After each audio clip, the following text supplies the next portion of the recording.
Ma conclusion, c'est que, premièrement, le président n'a pas la réalité du pouvoir parce qu'il a fait des promesses qu'il n'a pas tenues.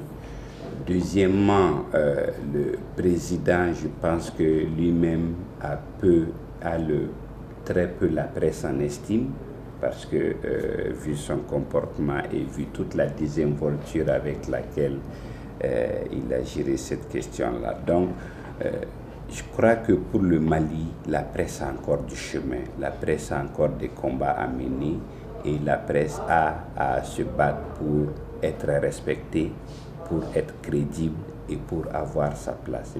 Il y a beaucoup de slogans du genre quatrième pouvoir, moteur de la démocratie, mais les gens ne le pensent pas réellement et ne le vivent pas réellement. Donc c'est à la presse de se battre pour s'imposer et pour réellement compter dans le jeu démocratique malien. C'est vraiment la leçon qu'on peut tirer de ce combat qu'on vient de mener. J'imagine que si les hommes politiques, si d'autres ont peu de respect pour les journalistes, c'est peut-être à cause de la nature des relations que les gens se sont tissés.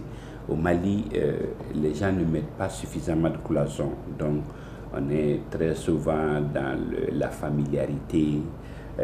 Il y a Moi, je suis sidéré quand je vois un directeur de publication inviter des ministres, des leaders politiques à une cérémonie chez lui. Ce n'est pas ses amis, ce n'est pas ses fréquentations.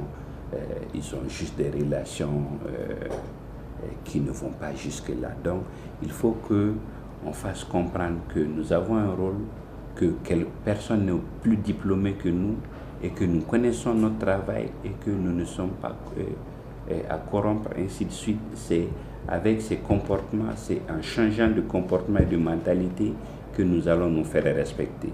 C'est primordial. Il faut que nous nous fassions respecter pour gagner les autres batailles. Cependant, effectivement, dans le contexte actuel, on ne peut pas faire fi de sentiments patriotiques. Nous sommes dans un pays en crise. Nous sommes dans un pays où les institutions sont très faibles.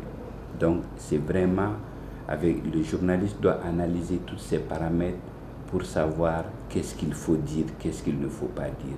C'est-à-dire qu'à priori, je suis contre l'autocensure, mais en la matière, on est d'abord malien avant d'être journaliste. On est d'abord patriote avant d'être informateur. Donc, il y a cet équilibre à faire et je pense que les journalistes le font et le réussissent bien.